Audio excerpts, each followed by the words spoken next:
Find the principal value of cos inverse minus 1/2.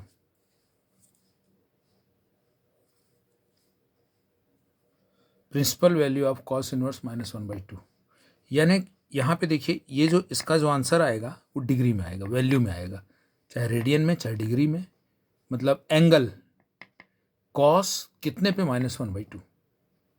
और एक चीज़ ये ध्यान रखना है कि प्रिंसिपल वैल्यू रेंज में होना चाहिए, प्रिंसिपल वैल्यू रेंज में ये चीज़ होनी। तो cos का हमको प्रिंसिपल वैल्यू रेंज मालूम होनी चाहिए।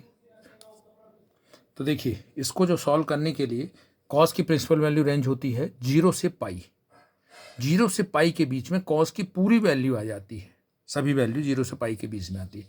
तो cos का जो प्रिंसिपल वैल्यू रेंज है वो क्या है, 0 से पाई। अब यहाँ पे हमको प्रिंसिपल वैल्यू निकालनी है कि इस किस एंगल पर cos जो है -1/2 होता है। तो इसको सॉल्व करने के लिए देखिए इसको हमने क्या किया, cos को इधर ट्रांसफर किया, तो cos y इक्वल टू ये हो गया -1/2, cos y इक्वल टू -1/2। अब प्रिंसिपल वैल्यू ब्रांच जो होती है cos की कितनी होती है, 0 से पाई। ये सभी पूरी 6 ट्रिग्नोमेट्री और इनवर्स ट्रिग्नोमेट्री की ये प्रिंसिपल वैल्यू ब्रांच आपको मालूम होनी चाहिए। डोमेन और रेंज सभी का क्लियर होना चाहिए आपको। तो cos के लिए प्रिंसिपल वैल्यू ब्रांच है 0 से पाई। अब यहाँ पे देखिए cos π/3 1/2 होता है। अब cos माइनस हमने लगा दिया क्योंकि हम -1/2 के लिए हमको निकालना है क्वेश्चन में, तो माइनस लगा दिया यहाँ -cos π/3। अब ये जो है cos माइनस नहीं होना चाहिए पहले, तो cos 180 minus theta, cos 180 minus theta होता है minus cos theta, cos 180 minus theta minus cos theta. तो इसको हमने लिख दिया पाई माइनस π/3, 180 मतलब पाई -1/2। ये हो गया cos 2 π/3। तो cos 2 π/3